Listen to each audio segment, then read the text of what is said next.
take that as a reminder to record. I had forgotten to put the document camera on page, but I'll do it in a minute. So, oh, right, because I wrote something down. I did forget. I completely spaced that out. Thank you. I'm slow on the uptake, sorry. So there's usually, when I do this, there's usually a moment of feedback. So you might want to cover your ears or mute. And I'm sorry about that.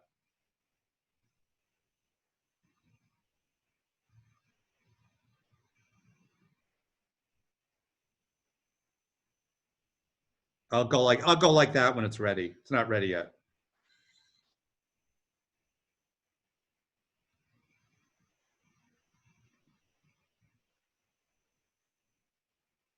Okay.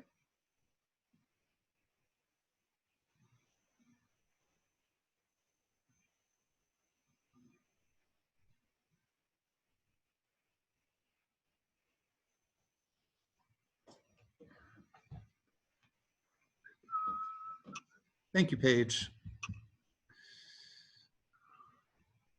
Okay. So this is the most likely scenario right here. I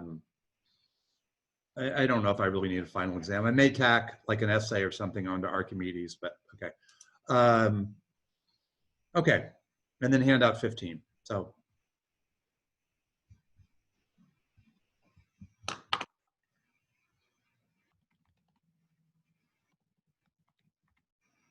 The feedback is over, so I'll just text that out. Okay. Okay. And then, so what I was going to do today is half and half. So half just class, and then 1/2 groups. Okay, I think that's it. Okay, any questions then about what we're doing? Okay. So what I want to go over today, hopefully you have handout 15, and as you see, it's about, I call it's sort of centered on it's Fibonacci, because that his father's name, that comes because he was the son of somebody named Bacci, but his sort of the name that his official name, his real name is Leonardo da Pisa, and he published sort of 2 works, and I have really brief samples of each of them. But what I wanted to do is just give a very brief, like no more than 5 minutes, sort of overview about how we got from, between the Arabic world and to Europe. And one thing you have to remember that like in Northern Europe, there wasn't much happening at all mathematically. One of my favorite stories is like basically they copied, it was like a cheat sheet of Euclid where they just copied, this is one document, I guess, from the 600s, where they just they had a list of all Euclid's theorems, but they didn't even have them correct. And so that was one of the examples of kind of the math that there wasn't the Catholic Church didn't emphasize mathematics and their education. So that wasn't what people learned. And so one of the people that sort of, I put a page of notes which has a little bit more detail about this. I think the best thing to say is not much was going on for quite a long time, until maybe the 1200s. There were some things that were happening nearer to where the Arabs were, sort of in southern Europe, and especially Italy. And one example of that in Italy was Leonardo, and his father was a Fibonacci, he was a politician in the Republic of Pisa. In the 1200s, and even much later than that, Italy was not a unified country. That didn't happen until the 19th century. But each city sort of was a city-state, and so Pisa was a republic, and his father was a politician and merchant, and so he traveled around the Mediterranean basin, and in the course of his travels, he brought a lot of, he stopped in a lot of different places, and so. I don't know precisely why, but Leonardo was good at math. And so I don't know whether it was to get him out of his mom's hair or what, but his father took him with him on a lot of his travels. And then whenever they reached port, he sent him off to sort of meet with whoever was the preeminent mathematician in whatever port it was in the Arabic world. So Fibonacci met with a lot of of mathematicians from the Arabic world, and gradually was educated. And then he was born around 1170. So in his early 20s, he published a book. It was called Liber Abaci, and Abaci it's like abacus. It's the same sort of root. It means ways of calculating. It's not the abacus that we think of it. It's just methods of calculation of which the traditional, the Japanese and Chinese abacuses are sort of examples of them. But there's all kinds of different things. It could be like something you write on paper as well, just a way of calculating. And so he collected a lot of Arabic knowledge and then brought it back and published it in that book. And that up to that point, there wasn't much mathematics in Europe, as I mentioned before. And there's an indication of some of the ideas that he brought. I think you'll get a sense of that. Like he was the one in his book, he brought the Arabic numerals. So, and the zero. And the zero was called Zephyrum.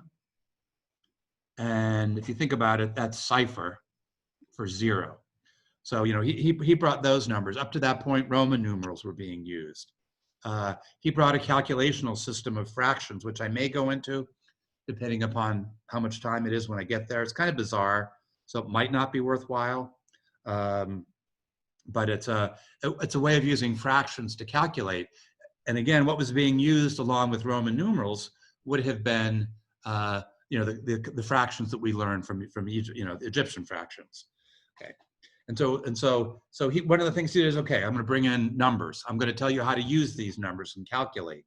A lot of it was very practical. It was for use in commerce, and kind of the idea was if you elevate people's skill in arithmetic and calculation, then you can elevate business. A lot of word problems, and the famous rabbit problem, which we're going to go look at, which you might have already looked at, that was in that book. He used negative numbers, and that was in the context of debt. And then he talked about the Arabic methods of calculation. He did things like 4 linear equations and 4 unknowns that were indeterminate, meaning there was more than one solution. He also did problems that reduced to quadratics, and then he employed the Arabic methods that we looked at with quadratics. So the idea that this was like a practical guide to mathematics, and that was, again, it's a lot of people mark that as one of the first mathematical events of the second millennium in Europe. Again, there were other smaller things. Now, it would be wonderful to say that led to an avalanche of mathematical development, but it didn't. For one thing, to get to Italy, you had to cross the Alps, or take a boat. And Europe wasn't, it was a lot of isolated areas. It wasn't anything like a unified continent.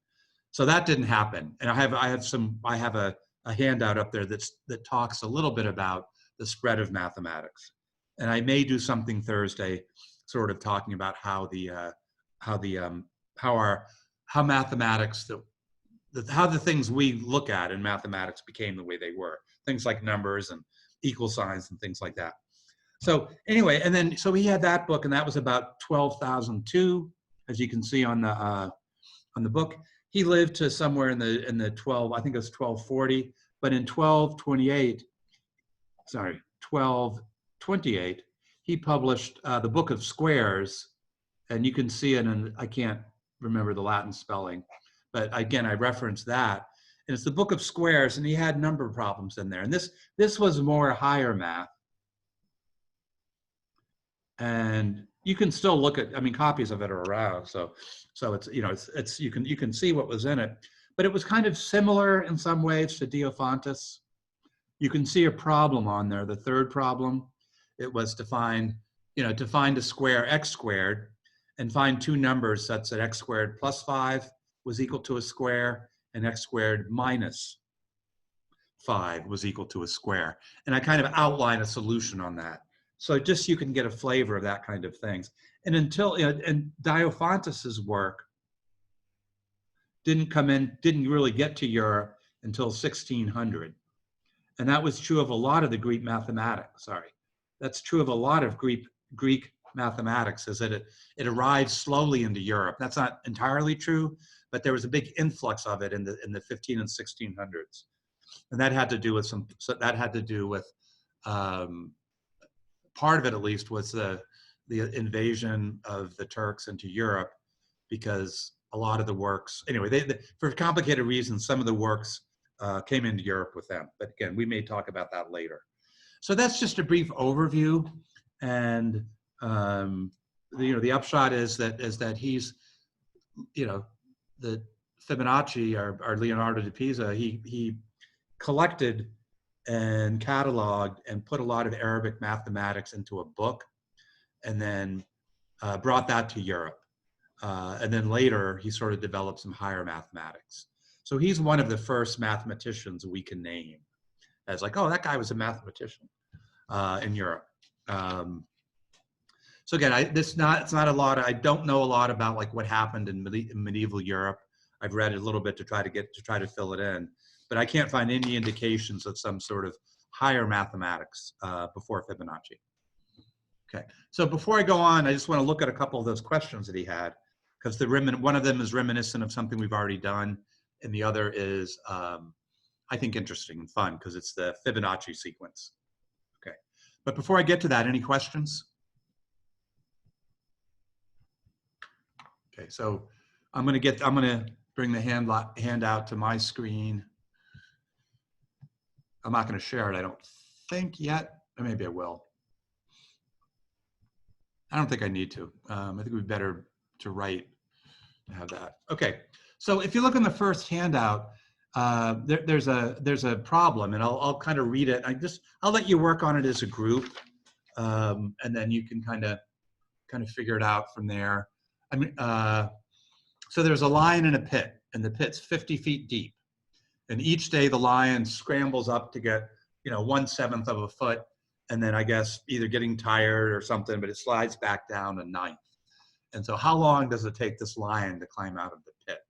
So this is a bizarre problem, and a lot of, let us count the ways that it's bizarre.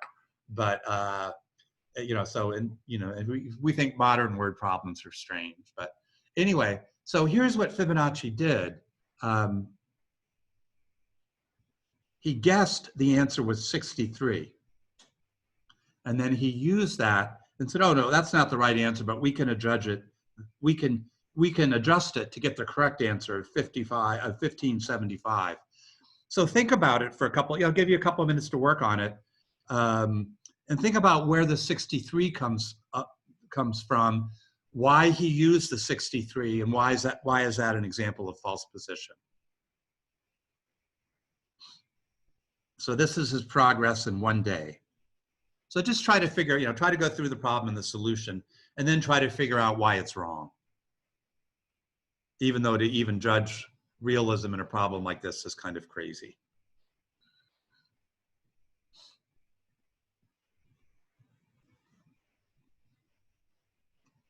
I say equal a day, that's the lion's progress in a day.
Okay.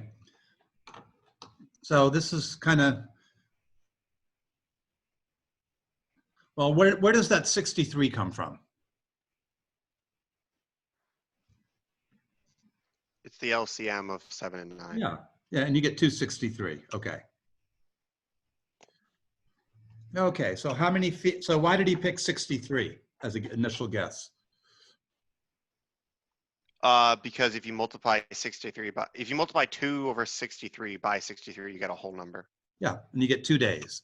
And so you can figure out how far in 2 days that the line goes. Okay. And then you would multiply that by 25 to get the progress. So so does the number of days work out? Yeah. Yeah, okay. Yeah, it's just 25 times 63. Okay. So I said that, you know, one way of looking at that is to say that it's incorrect. Why might you think it's incorrect? Or what might I be thinking? I know it's not, my mind's not so easy to read sometimes. Sometimes it is, I'm sure. But I was gonna say teachers' minds are often inscrutable. So what might be a couple of reasons that it might be incorrect?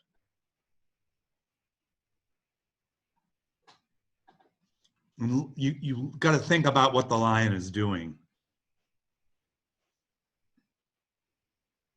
Oh, is the question why 1575 might be incorrect? Yeah. Oh, because it's not moving at a rate of 2/63. It's moving at a rate of 1/7 and then losing a ninth. Right.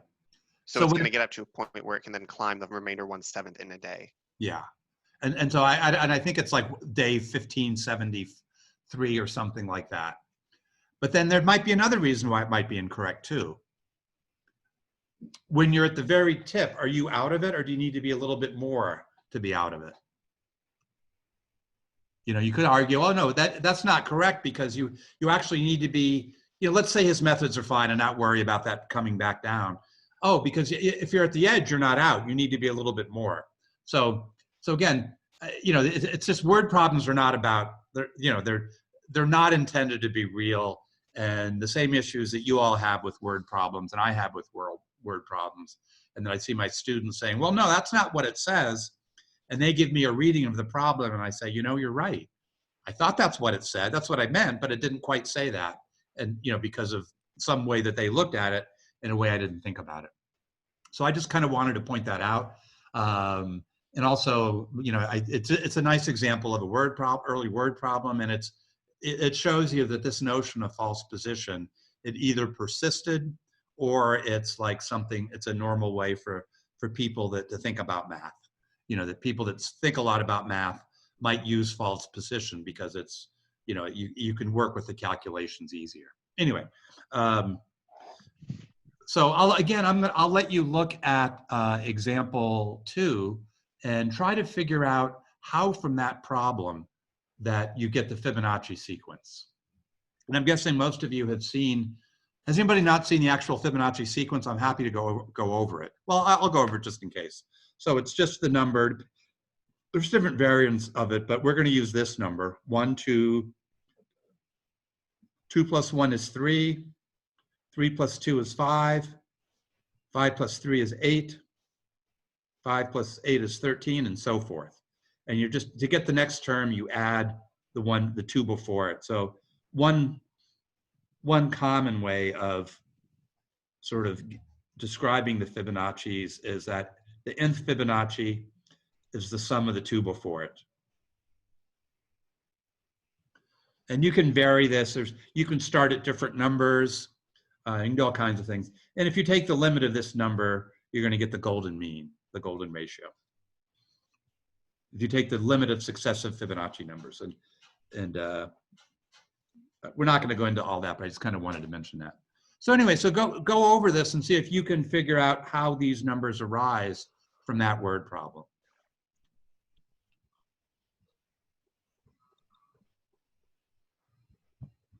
I think everybody should see it in its original. And that's close to its original. It's translated, of course.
Okay, are you getting the sequence?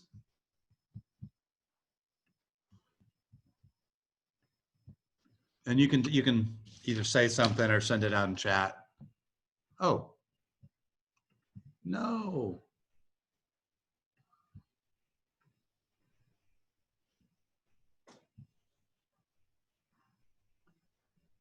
Hey, Daniel.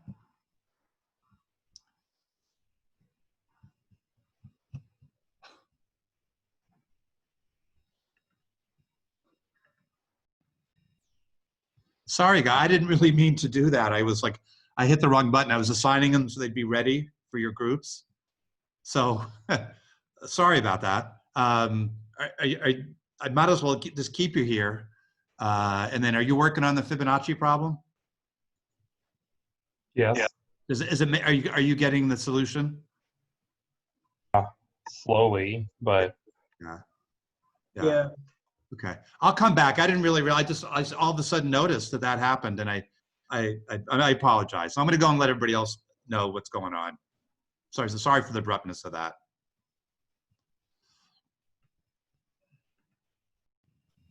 That was totally accidental. I had the rooms. I was setting up your small group meetings, and I'm so confused. I know, and I'm really sorry. Just like, boy, I was too. I looked up and nobody was there, and then I realized what I had done. So my apologies. So to continue to work on that, since you're there, continue to work on the.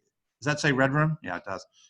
Continue to work on the Fibonacci, and I'm just going to go visit everybody and come back. I'm sorry. Okay.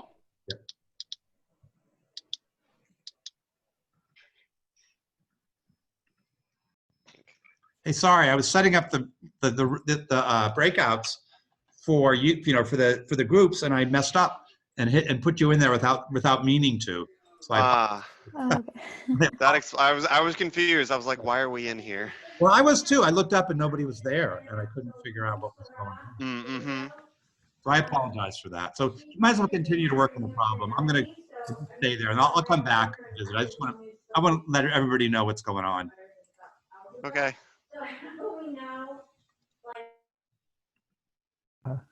Hey, sorry everybody. I was setting up the room so we could just join them after we were done talking, and I must have hit the wrong button because I was going back and forth. I wasn't paying attention, and so I guess you were. I was confused not to see anybody, and you were probably equally confused. yes, we were. Yeah. So sorry about that. And you're in the right group, right? Yes. Yeah. Because I was dividing my attention, and that bad things happen when that happens. So anyway, so might as well continue to work on the Fibonacci problem, and then I'll come back, and then we'll just continue with the group. So I'm sorry about that. So I'm going to go visit the last group that I haven't talked to yet. So I'll see you in a minute. Hey guys, sorry that I did that. I was forming the groups for the for the project, and then I must have hit the activate button without meaning to. I was going back and forth between stuff, and I just screwed up. So I'm going to leave you in here for a bit. I'll probably bring everybody else to talk about Fibonacci, but I'll let you work on it for a few minutes.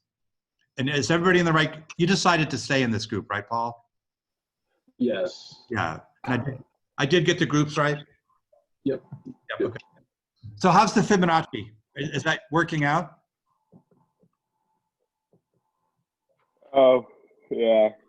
Yeah. I was just it's kind of weird to think about it in like a time sense, the Fibonacci, and conceptualizing all these pairs of rabbits.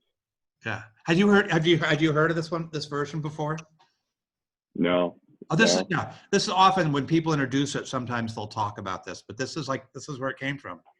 Okay. And I wouldn't be surprised if it's much older problem, but this is the first sort of documentation we have about it.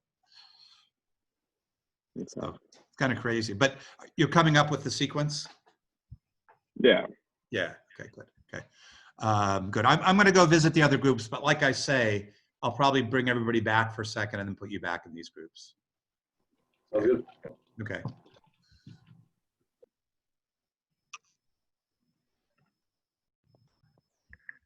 Hey. So we're working because are we supposed to be like trying to figure out how the Fibonacci numbers are right? Yeah. Yeah. So work on that problem, yeah. And then have you done that already? No, I started on 2 because I didn't know how to do it. Oh, the Fibonacci one you didn't know how to do? No, Okay. It's weird, huh? Had you heard about had you heard about this, that this is where it came from before? no, I'd never heard about that before. That's so funny. Yeah, and this is the earliest documentation. I mean, I wouldn't be surprised if this goes back millennia. I've heard of this rabbit problem before, though. Oh, you have? Yeah, I've heard of similar stuff to this one. But not in the context of Fibonacci. No, not in the context of Fibonacci. But I kind of get it because it's like they're going to double the number of like 2 months prior or something. I had a Yeah. question about that. It says that they begin to breed in the 2nd month after their birth. Right. So is that like counting the month they were birthed, or is it like they were Good. born in month 1? Good They question. don't do anything month 2. Do they breed in month 3 or month 4? Good question. Because like, again, this is sort of like the one we were talking about before. And what I'm looking for, I have it somewhere, is I want to find out what his solution was. Like whether it's 1-1 or whether it's 1-2. And I think it's 1-2. But I want to double check on that. So let me just look real quickly.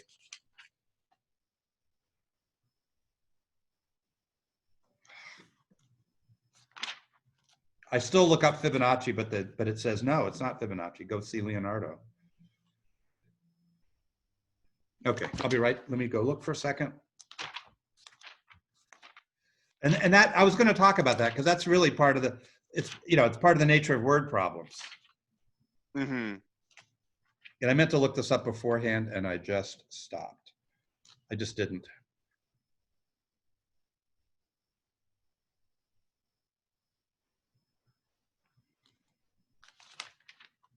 Yeah, his sequence is 1-2. So they don't give birth until February.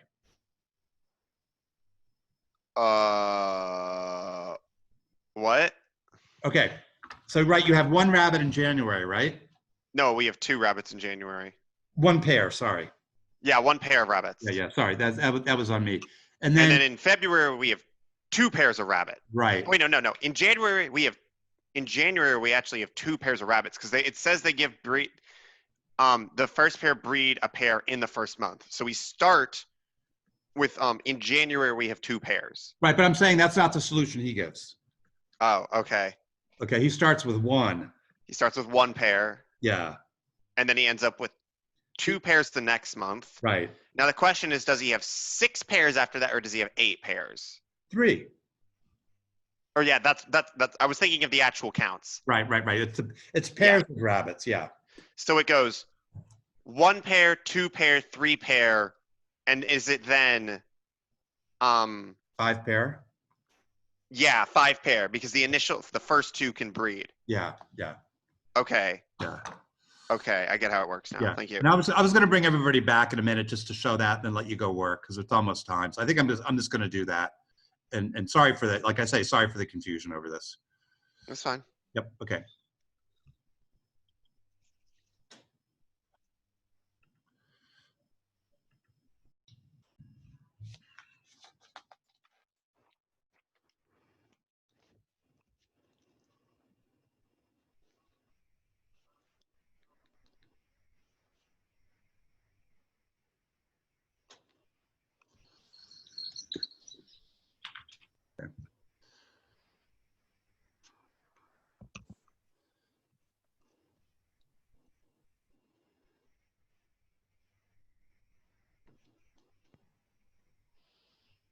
Okay, I think we got everybody. Okay, good. So, except I got to realign this. I just wanted to go over the solution really quickly and then give you time to work. And then here's the version the way I interpreted it, okay? January, there's 1 pair. And then, so here's how many exist. Here's the new ones. And then here's the total.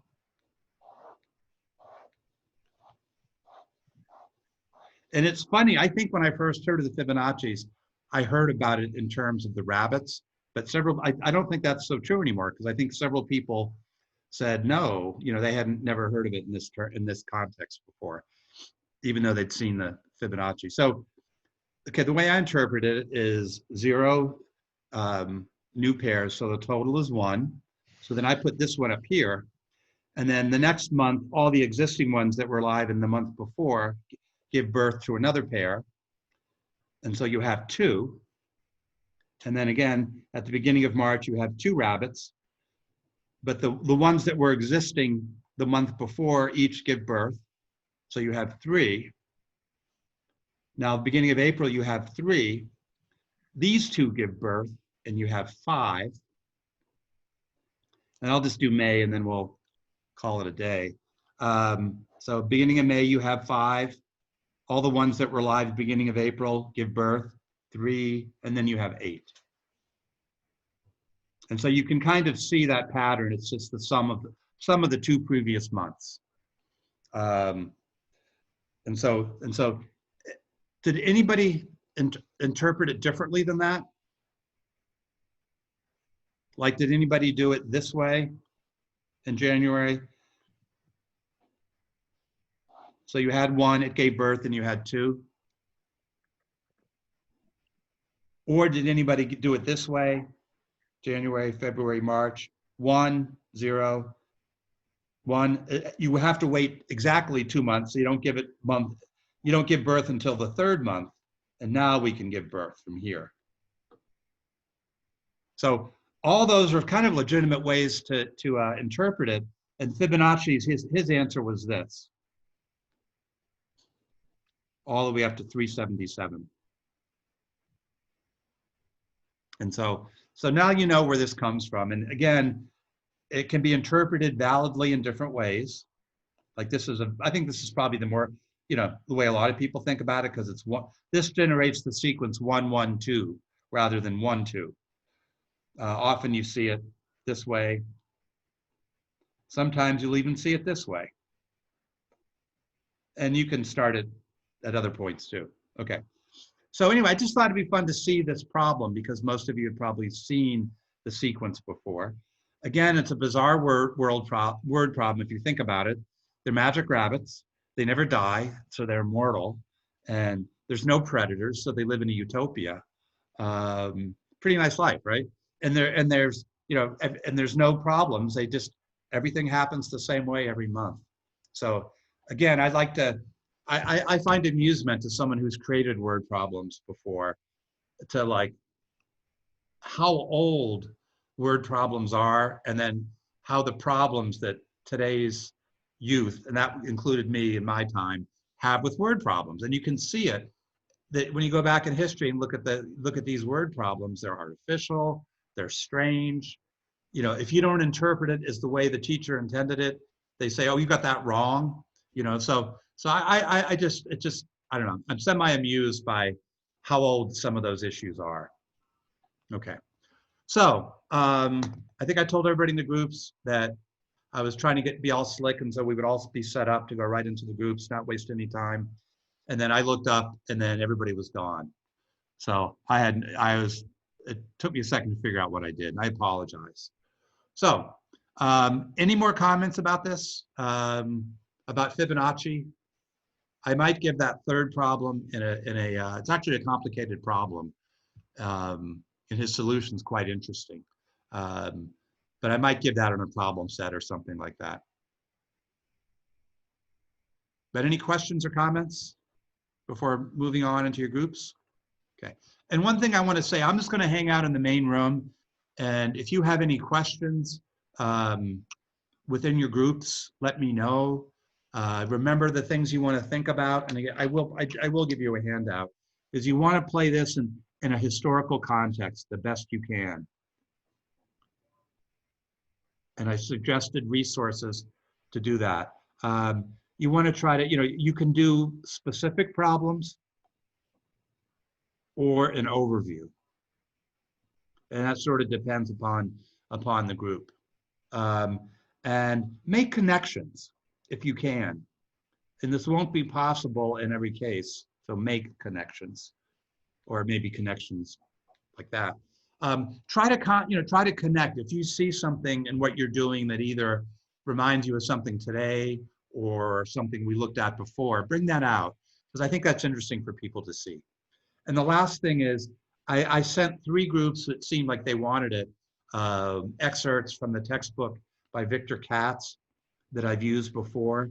If you want me to send you copies of those pages that might be relevant, let me know, and I'll just take photos and mail them to you. Okay, any questions or comments before we go into the groups? And then if you this is your free time to plan and make things. If you decide, just let me know when you're ready to leave. I would suggest sticking around for a bit to ask questions, and if you want to stay longer, I can leave the Zoom open, or you can move to Blackboard. But anyway, I'm going to stay out here. I'll probably visit each group once at some point, but I'll wait in the main room in case you all have questions.